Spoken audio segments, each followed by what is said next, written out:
I've been studying Japanese at school. I've always been intrigued by the language and Japanese culture. So when my school added it as a foreign language, I jumped at the opportunity. As part of an extra credit project, now halfway through my 4th year of learning Japanese, our teacher encouraged us to change the language for our browser, temporarily, to Japanese as a practical application for our learning and good practice. While browsing, we look up stuff interesting to us, read stories, browse Tumblr, whatever, then screen cap pages here and there and write up a translation for each page. For every page of translation, our teacher says she has ways of making sure it's actually our work and not Google or something. We can earn 15 points of extra credit, up to 225 points, or 15 pages. Of course, if you're translating a recipe or short poem or something, you gotta have at least a page worth of translations to count. Otherwise, we get off easy by translating a short song or something. Trust me, we checked. The point is, I was browsing the internet one night with my browser set to Japanese, looking up scary stories and enjoying the challenge of trying to read it. It makes scary stories hilarious whenever I mess up a word or phrase or something in my head. It's fun to do, and I occasionally write up the stories and mistranslated parts included, in English, and put them up on my blog for a laugh. I've kind of gotten a following of people who enjoy the scary and hilarious that comes with the messed up translations, my Japanese teacher included. So this particular night, I was scrolling through Sixpence's Tumblr tag, looking for a new one to read and possibly write up for my blog or a class. I came across a post called Hitori Kankabo, which translates to hide and seek alone. Intrigued, I clicked on the post to see all the details. It was a longer post with small writing, and I'd had a long day. Deciding to be super lazy, I turned Google's Translate function on. The post was about a super scary game to play when you're home alone, when you invite a spirit or demon into the body of a doll and play hide and seek with it, and a knife. The rules and directions looked simple enough, and I'd have the house to myself tonight because it was bi-monthly special Saturday date night for my dad's, who usually spent it at a nice hotel as a treat. I decided to give it a try, planning to write up my experiences playing the game for my blog. Couldn't really hurt, right? It's just a game, albeit a super creepy one. The warnings of danger simply added to the creep factor. I started to set it all up. I got an old doll of mine from a box in the garage, and a bag of uncooked rice from the kitchen. It was brand new, so I just really hoped that either my dads wouldn't notice, or wouldn't mind too much. Following the instructions, I carefully tore out all the stuffing from the doll and replaced it with uncooked rice and my freshly clipped fingernail clippings. Apparently, the rice is supposed to attract the spirit, and the clippings would bind me to the doll. I sewed it back up with my crimson thread. I found it in the sewing kit my dad's gotten me for preparation of going off to college. Using the rest of my red thread, I tied the doll up, supposedly binding the spirit to the doll. I filled the bathtub with water and placed a cup of salt water in the smallest walk-in closet in my parents' room, which I had chosen to be my hiding spot. The instructions said I had to choose a name for the doll to make the spirit more powerful, so I chose the stupidest name I could think of for it. Bob. Well, I waited for 3 a.m. to roll around. I went to the living room and flipped through the channels until I found a good static channel, then turned the TV off. This way, later, I can simply turn on the TV to it and turn up the volume and it would be set, rather than spend a bunch of time trying to find the static channels while playing the game. I returned to the bathroom with a sharp kitchen knife, as instructed, and the doll at 2 minutes to 3 o'clock. Once my phone indicated the time, I picked up the doll and read from the script. Jillian is the first it. Jillian is the first it. Jillian is the first it. My name is Jillian, by the way. I placed the doll in the filled bathtub, took the knife with me, and went around the house turning off every single light, even going as far as unplugging the hallway nightlight. I turned on the TV and turned up the volume so the static was loud enough that it could be heard, at least a little, throughout the house. I then went to my hiding place, closed my eyes tightly, and counted to 10. All of this I did without once glancing behind me. I know it said not to once the doll is it, but I just wanted to take precautions all the same. I was a bit freaked out. Carrying a knife around one's blackened house a little after 3 a.m. with a creepy doll submerged in one's bathtub would make anyone unsettled. Counting done, I returned to the bathroom, feeling a little silly and a little frightened. I said to the doll, "I found you, Bob," and picked up the doll and stabbed it with my knife. Not just a poke, I actually stabbed it.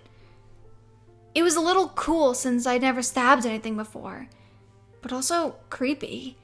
I pulled the knife from the doll's body, straightened up, and said aloud, "Now Bob is it," 3 times.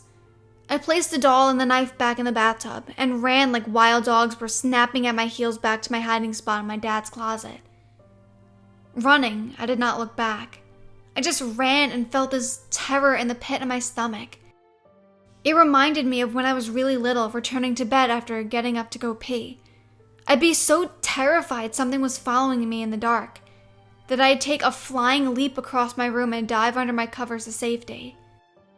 Only difference was that I was playing a supposedly dangerous game with a possessed doll and a knife, and this time the feeling was amplified tenfold. In the dark, I waited, holding my breath. The directions said that this is the time when people tend to experience weird and scary stuff. It said to be careful of how much time goes by while playing this game, as a spirit can become too powerful if allowed to stay in the doll for longer than a couple of hours. I held the cup of salt water tightly in my now shaking hands and waited, listening. I could hear the static from the TV in the living room and the occasional creaks of the old house settling as it always does at night or in odd weather. It used to scare me when I was little. I felt a little silly and a little stupid for hiding silently and scared in the closet from a doll, and for playing this game in the first place. After a little while of crouching in the dark, I started hearing things. I'm not joking. I know this is going to sound crazy, and maybe in the dark I became a little crazy, but I swear this happened. I heard a soft, squelchy pitter-patter from the hallway, as though small, wet cloth feet were running fast and lightly through the hall. I thought I was imagining it at first, but then I heard a high child's laugh. I held my breath, too afraid to inhale. The static from the living room, a soft buzz before, grew louder incrementally. I thought about ending the game then and there, but as scared as I was also curious about what would happen. I knew I still had some time left, so I held still, took as silent as a breath as I could, and waited some more. It was then that I heard it. A child's high-pitched sing-song voice, drawn out slow and a bit off pitch. The words chilled the air, sending shivers down my back and my hand to my throat. "It's raining, it's pouring." The voice wavered a bit, as though the source was running here and there, in and out of rooms and halls to the house. "Your hiding place is boring." Again, I heard small footsteps in the hallway, easily heard from wooden floorboards. It seemed closer now. "I'll bump your head." I held my breath, absolutely terrified. I thought this was just a fun mindfuck, just a way to mess with people's adrenaline levels. "And stab your throat." The door to my dad's bedroom creaked further open as though something was peering in. I think I peed myself then, just a little. I felt frozen, rooted to the spot. It felt as though my blood was slowly freezing solid from the capillaries slowly to the arteries, heading to my heart. "And you won't get up in the morning." The sound of footsteps retreated from the doorway. I felt suddenly like I was released, if only for a moment. Still absolutely heart-poundingly petrified, I knew that I had a small window of opportunity now to end the game. It was time. I had to. I took a large mouthful of salt water, careful not to swallow. I levered my stiff body first into the kneeling and finally into a standing position. According to the directions, this begins the end of the game and allows one to safely go looking for the doll to finish the game. Utterly terrified, mouth still full of salt water, I left the safety of my hiding spot to find the doll. I knew not to turn on any lights or use a torch before the game is done, so I looked around the room in darkness. It wasn't there. I went out to the hallway and slowly made my way back through the house, checking each room for the doll. I was so afraid it or something would jump out at me in the dark and stab me in the throat or face, or really anywhere. I kept reminding myself of the steps to end the game so I wouldn't mess them up. Find the doll, pour the rest of the water on it, spit out mouthful on it, say, "I win," 3 times. Cut off crimson thread from the doll. The game is done. Dry and then burn the doll. I repeated these steps to myself over and over, like a mantra as I made my way through the house in search of Bob. When I reached the bathroom, I hoped as hard as I knew how that I could find the doll and knife still in the tub, or at least in the bathroom. It wasn't there. It wasn't until I reached the kitchen that I found it. The doll, still wrapped in crimson thread, was lying as though innocent and lifeless on the wooden floor. The knife laying next to it. Glad to be done with it, I performed the steps to finish the game exactly how I'd rehearsed them, anxious to do any of them out of order. Once the crimson thread was cut, the spirit should have been released, and the game done. I slumped against the fridge, relieved more than words could express. After a moment to breathe and relax a little, finally, I knew I had to end the darkness. I got up, grabbing the doll and some kitchen towels from the rod to start drying it off. I flipped the kitchen light on and blinked against the brightness. I went around the house turning on every single light possible, resolving to leave lights on all night till the sun could chase away the last night of terror. It was done, though. I drained the tub, turned the TV to a kids-oriented channel, plugged in the nightlight, changed into soft pajamas, even lit some candles and used sage to cleanse the house, while watching baby Looney Tunes. I burned the now dry doll in the fireplace. It was done. Officially. Finally. Truly done. I swore off doing anything so stupid ever again, and did my best to laugh it off. I didn't let myself go to sleep until my dads got home from their date night. It was really good to see them, especially as happy and relaxed as they were after having some time to themselves. Safe and certain that it was all over, I curled up and fell asleep on the couch, cartoons still playing on the TV, my parents around to watch over me as I slept. Deciding not to make a blog post about my experiences for fear of goading someone into giving the same game a try, or becoming a laughingstock, I took a break on reading and translating scary stories for a while. Everything went back to normal. Really, like nothing ever happened. The only things left of what happened were the memories and the occasional nightmares. A few weeks went by. School was stressful and exhausting, as usual. Homework piled up and I slowly fought through it all. I had hit the limits of possible extra credit in my Japanese class, so translating stories, not scary ones for now, just other weird or funny or whatever stories, was just for fun now. My followers were a little disappointed at the lack of scary turned hilarious stories, but they seemed to accept it for the time being. It was around the month mark that I first started to notice it. Whenever I left a room and then returned, it seemed like the figurines, stuffed animals, even the couple of old dolls I kept around out of nostalgia, all appeared to be staring intently at the doorway, as though waiting for me to return.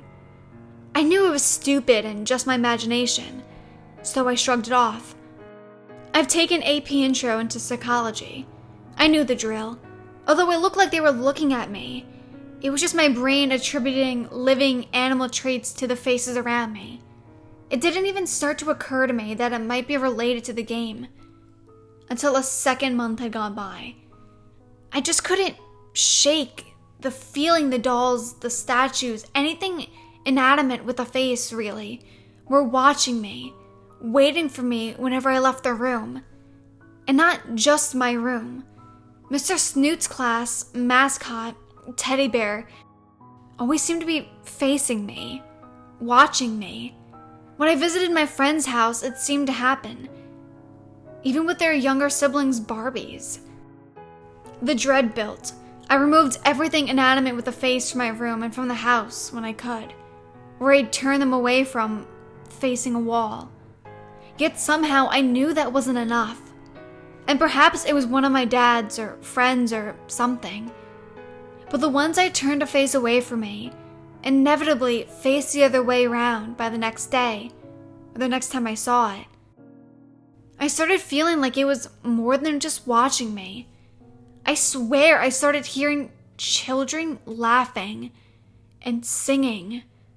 Oh God, the singing! It started as in distant whispers, a soft laugh on a breeze, a hum tune, slow and chilling. As time went on, it grew. Now it's like a wave, ebboning and flowing, sometimes achingly loud, and other times almost indecipherable. And the song? The song I can never seem to escape no matter what I do. It's raining, it's pouring, your hiding place is boring. I'll bump your head, I'll stab your throat. Here it used to seem to fade off before the end of the song. It never ended.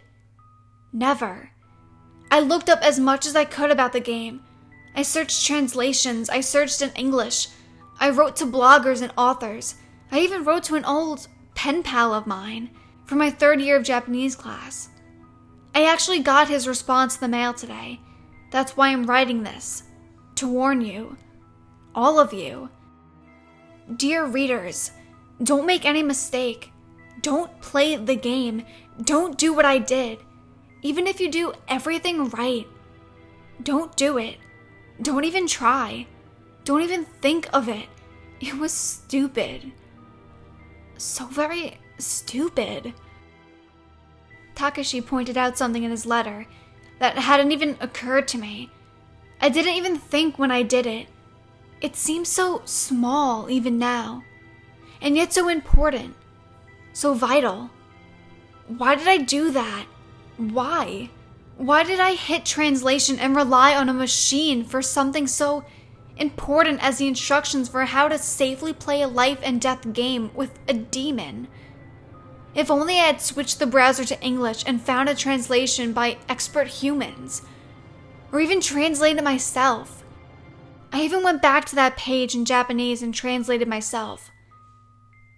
And you know what?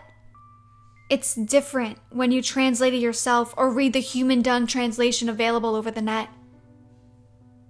And you know what is the worst thing of all? The absolute worst? I can hear it now. The giggles and the song. Slow and haunting. Spiking my nerves, raising each arm hair on end. But now this time, over and over and over. And you won't get up in the morning.